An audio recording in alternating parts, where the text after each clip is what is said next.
Oh my goodness. Good morning. I am feeling so out of it this morning. Um so this might be a shorter one. Whoa. I was just Okay, so if you've been here before, if not, that's totally fine. But if you have been here before and you know that we're reading from this book, it's called Witches, Ghosts, and Signs. Um we've been reading the ghost stories and stuff, but I just realized there's like a whole glossary at the beginning and it's like all about speech of the mountaineers. So like it's all like if you want to know Appalachian slang, if you want to know how Appalachians speak. So here, let me give you a few. Shammick is a verb. It's spelled Shammick, and it means to walk slowly. And it has sentences to go with them. I was not excited to be here until I started reading these. This is amazing. Oh my gosh. Okay. Bill didn't want to leave. But he finally shammicked off home. What? Shindig. We know that. That's a square dance. Obvi. Um, sniptious. Sniptious is what the hell? It's spelled Sniptious, and it means handsome, becoming. That suit looks sniptious. The girl, that dress looks sniptious. Here, let me teach you something else. You can also swear a baby. So V phrase. Oh, it's a verb. You can swear a baby. To name the father of an illegitimate baby. To name the father of an illegitimate baby.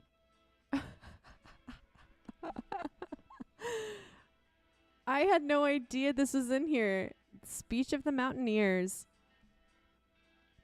What else? Swingletree? Swingletree. Singletree. The off horse jerked so hard. First of all, what is an off horse? Oh my gosh. They even have vernacular like thar, which, there. I saw him just the other day. Oh, tother. No. Thar. Put the horse over thar in the barn. Put the horse over thar in the barn. What else? Tolerable, fairly well, referring to the state of health.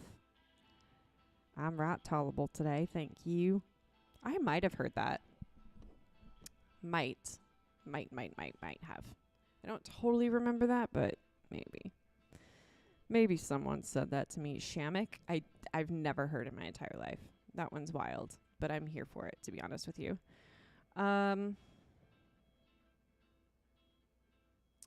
Sop. Which I know this one. I feel like a lot of people should know this one if they grew up or around the South. I feel like you should know this if you live in America, though. Sop, meaning to dip bread in gravy or coffee. Coffee? I like to sop my bread in my coffee. No, you don't. You're not allowed, 'cause that's gross. Don't put bread in your coffee. Maybe like dip a croissant in there? What are you, bananas? Setting up. That's a noun. It's it's the word for awake for the dead. For the unalived. Excuse me. Cervagerous. It means very active. That young gun is too cervagerous to suit me. I can't keep up with him. That is hilarious. Scoochin', which means beating. He got a scoochin' in town. Oh no. Scours means diarrhea. The cows have the scours. Sorry guys, I have to end the stream early. I have the scours. A nubbin. I think we all thought that a nubbin was the third nipple after that episode of Friends, right?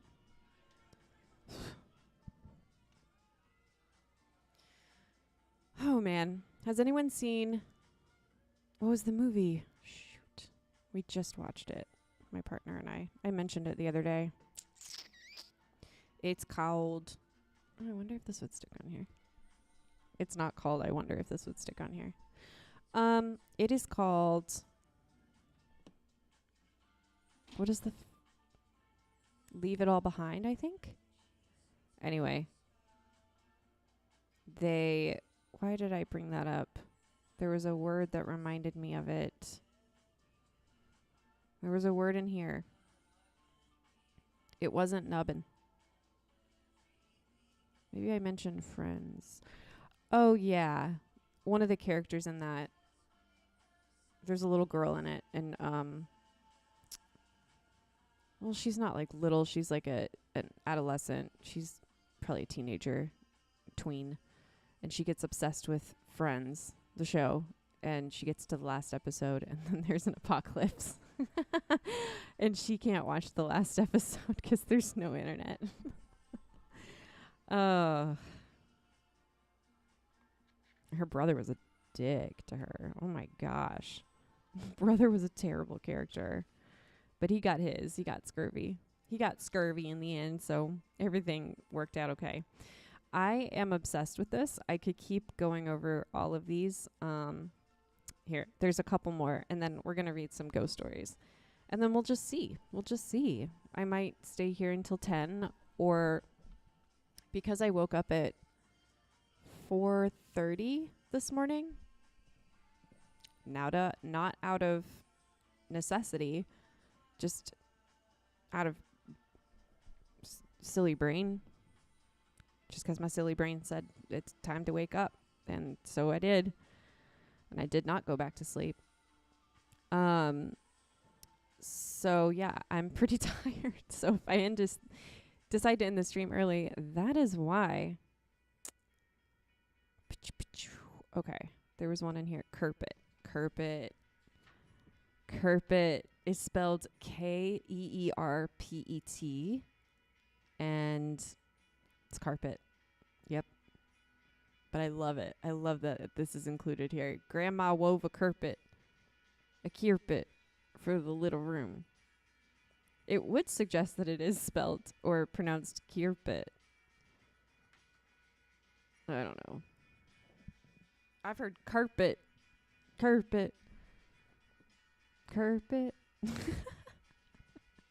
Okay, one more. Hoolie. Hoolie means slowly or deliberately. Hoolie, she got up. Used in song but rarely in speech. Got it. Cool. I like these. I am going to start reading these to us every morning. Ooh. Oh, never mind. I thought I had turned to the ghost lore, and it was titled The Singing School. And I was like, that sounds awesome. Let's read that. But no. I'm flipping through the traditional activities and customs. And Halloween is on here. So is Christmas. What else is in here? What other holidays? Halloween is a combination of pagan and Christian practices.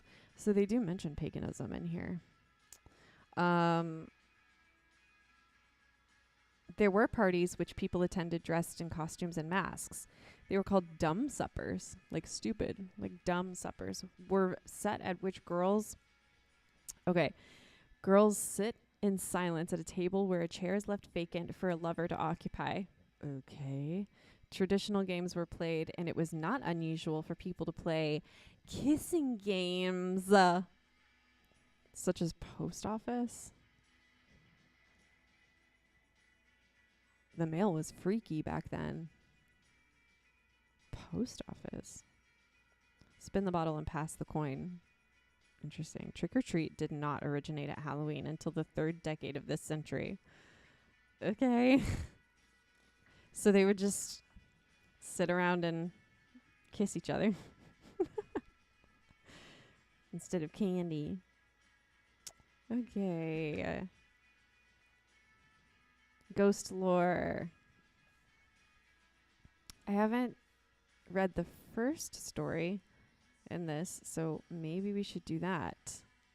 'Cause it's Jim Barton's Fiddle. And when I did look up this book and I looked up some other West Virginia lore, this is one of the biggest. This is a pretty big deal, this story. So let's go ahead. We got to get the spooky mood going because the shoegaze is not cutting it as much as, let's say, what's some good spooky music? Some nervous system regulation. Yeah, let's just try this playlist and see what happens. Okay. So, are you ready for Jim Barton's Fiddle? Yes, is the answer. You are. Cozy up. 'Cause here we go. Oh, this is not what I wanted. Okay. Jim Barton's Fiddle. Jim Barton's Fiddle. So there's a lot of context to this one. And this one's longer. Whoo, baby, is it? This one is a few pages long. So buckle up, 'cause here we go. Jim Barton's Fiddle is a good example of a story that has its origins in fact, but time has turned it into a folk tale which has been retouched by the imagination of each narrator for several generations. Note how the narrator of this story supplies colorful details, supporting his statement with, they say, folk tales, like folk songs, are oral literature and should be heard rather than read. The personality of the narrator is an important part of the folk tale. Come on, you know I'm going to serve it. You know I'm going to. You know I'm going to serve it to you. I will give you the character that you always dreamed of. Therefore, I have tried to convey to the reader something of the character of the narrator of each story whenever possible. It was a warm night in early fall when our hired man, whose name was Oath, it's spelled O-T-H-E, interesting, and I were out on the ridge listening to the dogs chase a fox when we passed by the old Barton place. Neither of us had a watch with us that night, but we knew by the crowing of the roosters in the valleys on either side of us that it was midnight. There was a little clearing just as we got to Barton Place. We sat down on a log and looked toward the old log house, which had fallen pretty much into ruin. The roof had sunk in, but part of the walls still stood, and even the front door and one window looked much as they must have looked many years ago. The paling face was weighed down by climbing roses, and two large cedar trees stood in front, one on either side of the gate. The moon was full that night, and we could see things pretty well. I liked the hired man because he had such a gentle way of telling about little things that made them seem important. He had not much formal schooling, but in his heart, he was a poet. He had a feeling for nature that was Wordsworthian. He even felt that there was life in inanimate things, like the time he told me he felt when he was picking rocks up in the meadow, and he found them sometimes in little clusters like families. That's so sweet. Oh my gosh. Aw.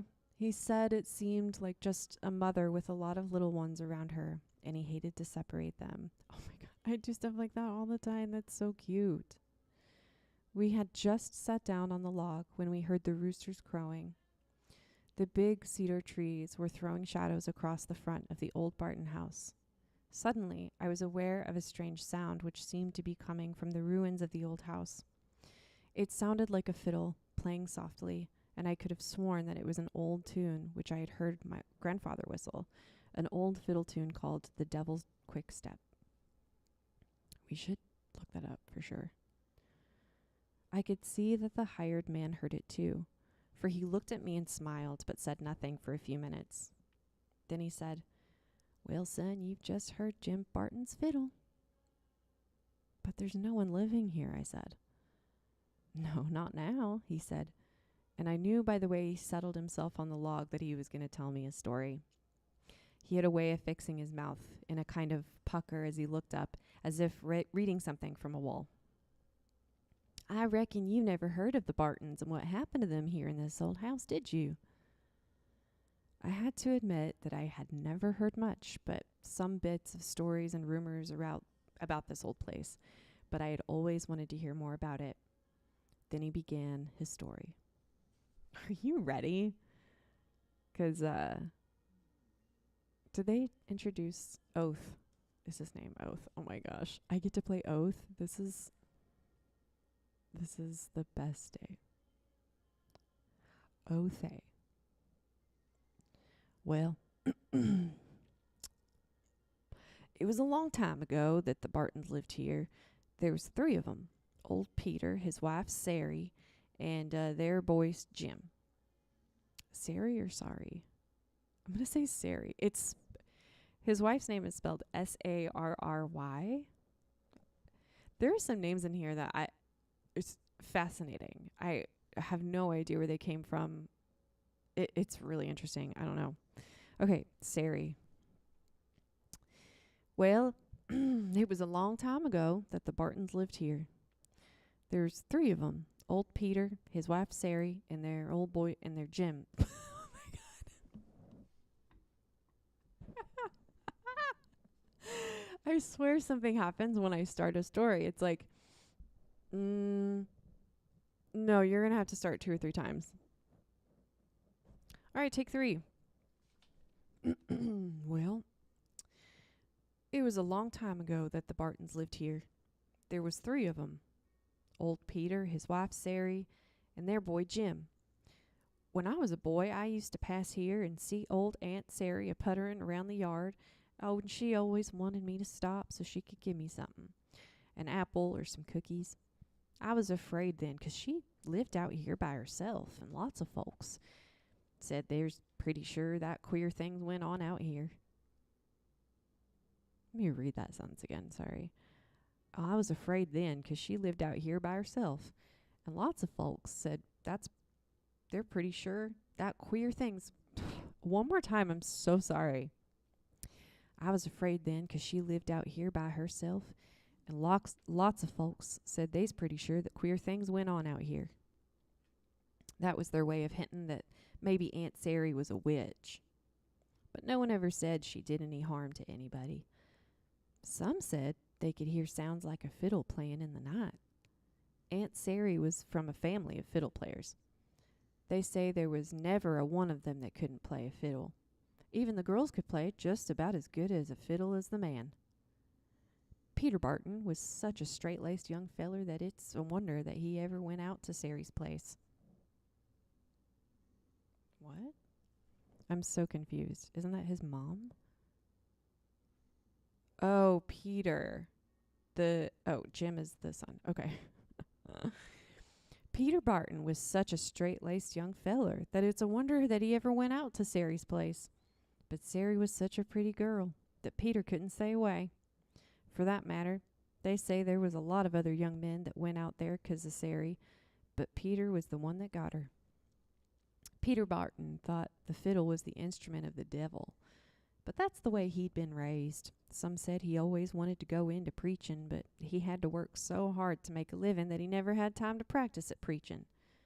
He could make a powerful prayer, though, and lots of folks went to meet him just to hear Peter Barton make a prayer. Peter built this house himself and had it all ready for him and Sari when they got married. Oh, she had come here a few times before they got married and brought some roses from the home place so it wouldn't look so bare when they moved in. When they had the in-fair, Sari's pappy and some of the boys came to see how she was fixed, but they knowed better than to fetch any airy fiddle here. This is getting wild, or this story is, the way it's written. Well, it was only a year till the boy was born, and they named him James. They say Peter wanted to call the boy after one of the prophets in the Old Testament. But Sari, itchy under here. They say Peter wanted to call the boy after one of the prophets in the Old Testament, but Sari wanted to call him James because that was the name of the grandpappy she liked so much. But she told Peter she thought it would be nice to call him after one of the apostles, just like he was, only if they called him Peter, folks would be a-mixing them up. So he agreed James was a good name. I reckon they was right happy, but some say that Peter blamed Sari because she couldn't have any more children. And he never liked to take her and Jim over to her pappy's place, for he was afraid they might hear the fiddle and take a liking to it. They say Peter was powerful religious. Some said they passed here at supper time, and they could hear Peter saying the blessing long before they got this far. He'd begin awful loud and then get soft-like as he went along, till when he got to the amen, you could barely hear him. And he never missed taking Sari and the boy over to church on a Sunday to meetin', and the preacher always called on him to pray. But they say Peter was a hard man to deal with when it come to trading. I reckon it was because he'd always had to work so hard for what he got. They say he didn't trust people much, and people generally didn't care much for him as a person. One day Sari's ma was a-ailin', and they sent for Sari to come. Peter took her and the boy over on the mules. He always had a pair of mules, and while they was there, Jim noticed the fiddle a-hangin' on the wall, and he asked about it. Well, his grandpap took it down and played a few tunes for him. They say Peter was fit to be tied, but it made Sari's ma feel better. When they got away from there, Peter laid down the law to Sari and Jim. Jim was a right smart chunk of a boy then. A right smart chunk. Peter said that he never wanted to touch... Let me back up.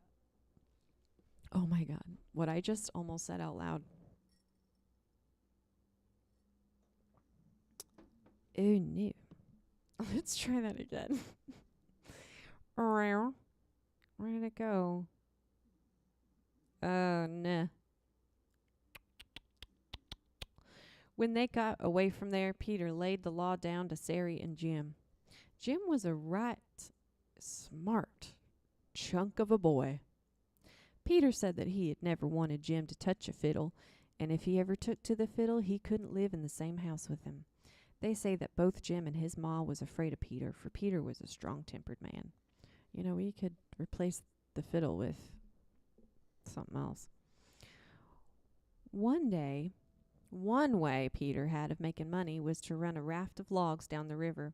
In them days, there was a lot of timber in this country, and it was cut and put in the river to be made into rafts and floated down the river when it got up high enough. Not many men wanted to take a raft down, but Peter always was trying to get enough money to buy more land, so he'd take a raft down the river every chance he got.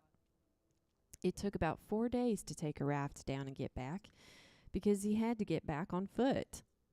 One day Peter was away. One of Sari's brothers fetched Sari and Jim over to see her ma because she was ailin' again. Jim's grandpa played the fiddle for him again, and they saw the boy liked it so much that the old man told him to take it home with him. Sari said she was afraid, because Peter would never allow a fiddle in the house. Well, the old man says, "Why don't you take it back and let Jim learn to play it while his pappy's away? And just before Peter comes back, you can hide it in the loft."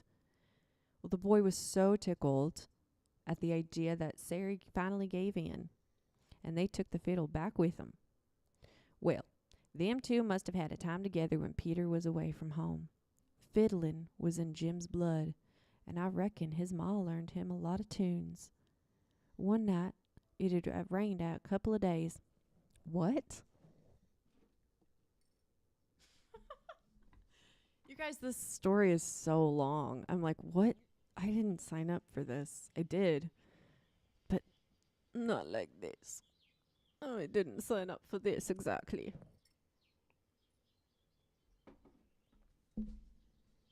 Meow meow. All right. Let's see how much longer it is. If it's like another whole, oh my gosh. I'm sure this could have been a meeting. I'm sure this could have been an email. Dang.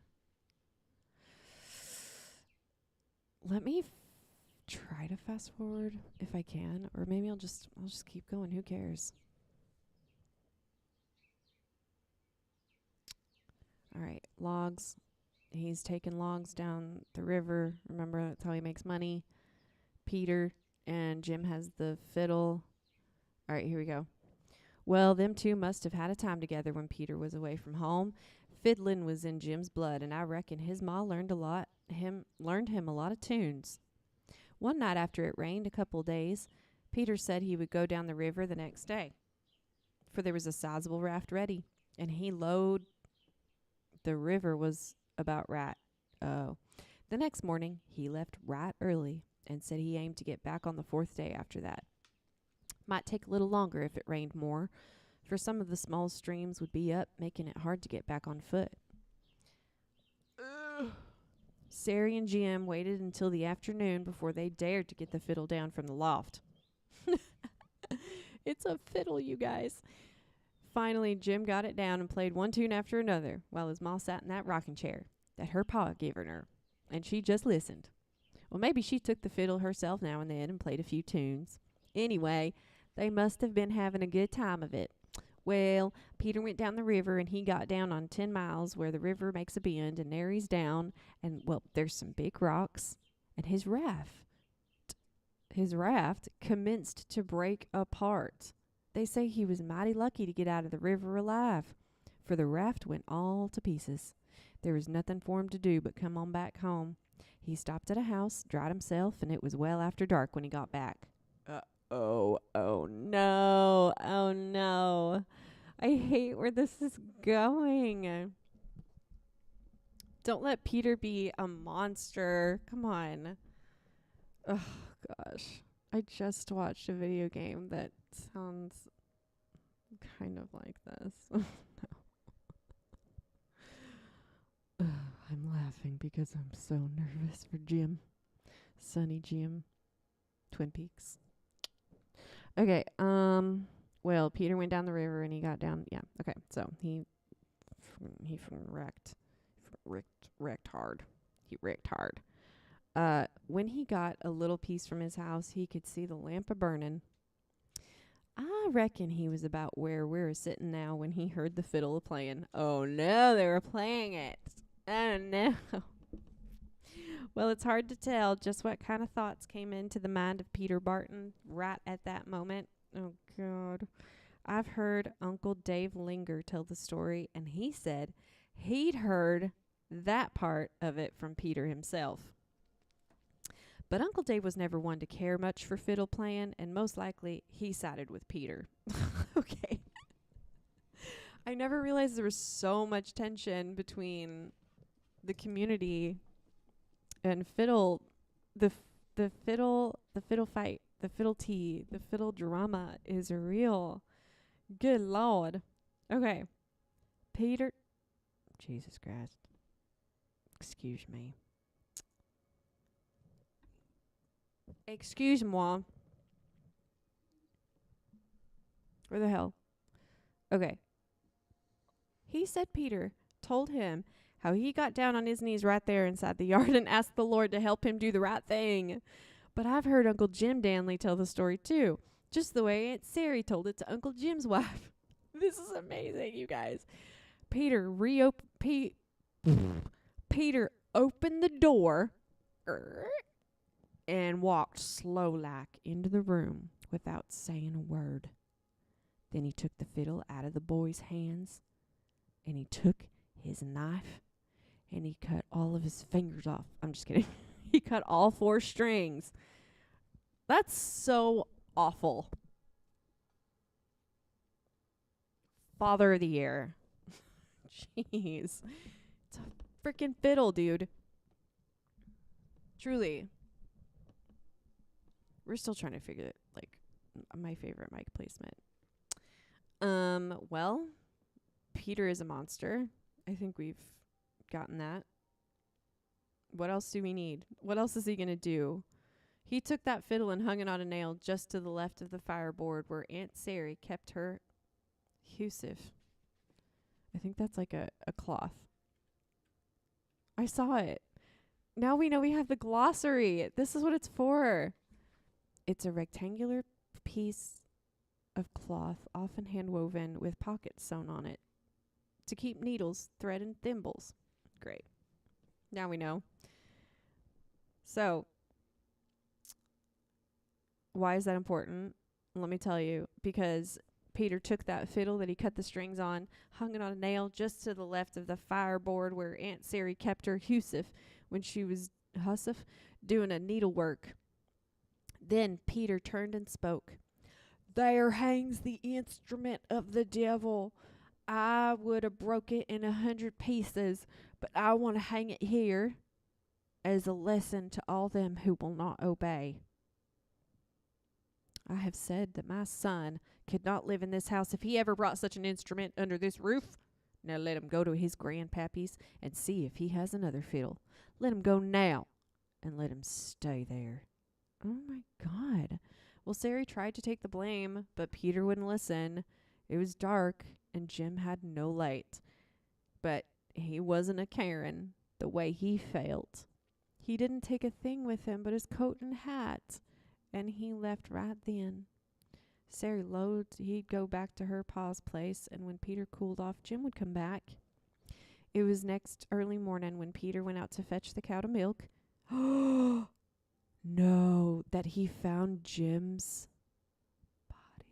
Oh my gosh, he was a-laying out at the foot of that cliff yonder, where he'd fell over and broke his neck when his head hit a stump. Oh my God. Peter picked Jim's body up and carried it to the house. Peter and Sari Barton went on a living there in this house after that. They say Peter changed a lot.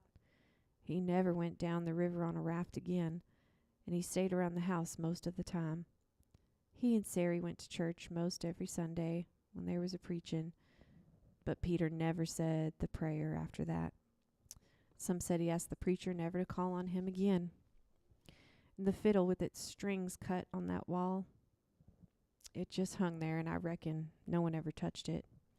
It was 4 years after Jim died that Peter got unalived. Oh, my. Wow.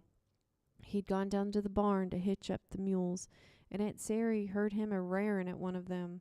After a while, she didn't hear him any more. She got worried something had happened to him.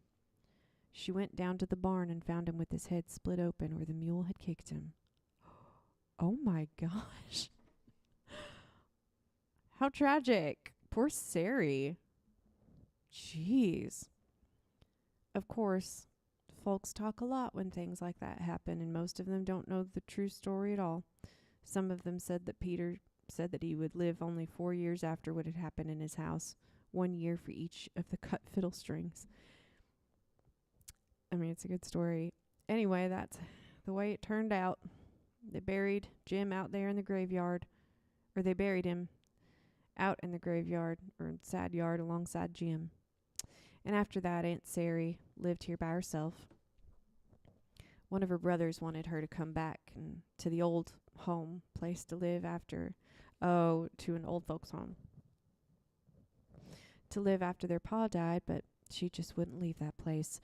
Folks that lived over this hill used to go out of their way to pass and see Aunt Sari. She lived there by herself for 20 years. Wow. And then it was that some folks began to say queer things was a-going on out at night.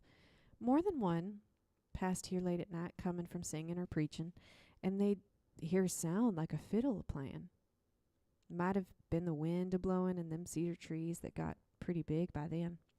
As I said, I used to come past here in the daytime when I was just a boy, and Aunt Sari was pretty old then. She'd always give me something to eat, an apple or a cookie, and sometimes a piece of pie. I saw the fiddle a-hanging there, but I'd been told never to say anything about it, and she didn't seem to notice it. Well, it was one Saturday morning that some folks was a-going past here, and they stopped to see how Aunt Sari was. They called, but Aunt Sari didn't answer, and so they walked up to the house and opened the door. Oh, and they found Aunt Sari a-settin' in her old rocking chair, and holding that fiddle in her lap. She had a smile on her face, but her eyes were closed, just like she was asleep. But when they went over to her, they found that she was unalived. They said they never saw a person look so peaceful and natural-like as Aunt Cherry in that chair. Well, that's all there is to the story. They buried Aunt Sari Barton out there on the other side of Jim, so that Jim was a resting between her and Peter. No one ever lived in that house after that. Some say Jim Barton's fiddle can be heard yet on some nights, just about midnight. Oh my gosh. When I saw that the story was called Jim Barton's Fiddle, I didn't realize that it was going to be a poor child that was shamed for playing the fiddle, and then just because he was kicked out of his house, he broke his neck and fell. Or I guess he fell first and then broke it. Oh my gosh. How tragic. This is not... Some of these stories are a little more fun. That one is just pretty freaking tragic all around. Phoebe. My beagle. She be scritching in her bed. Scritching. I think that's probably in this glossary too, if I had to guess. Scritching. To scratch one's self, especially as a dog or cat. Scritch. What's wrong with me? Oh man, you guys. That story was actually really good though. It was really good. Tragic, but very good. Oath, you're a good storyteller. Go Oath. Woo woo woo. My forearms look jacked. Oh, there we go. I was like, holy cow. Sometimes the way the cameras angle at you makes you look distorted, you know? Anyway. I think I am very very fatigued, very tired. I'm feeling a little floaty in the head.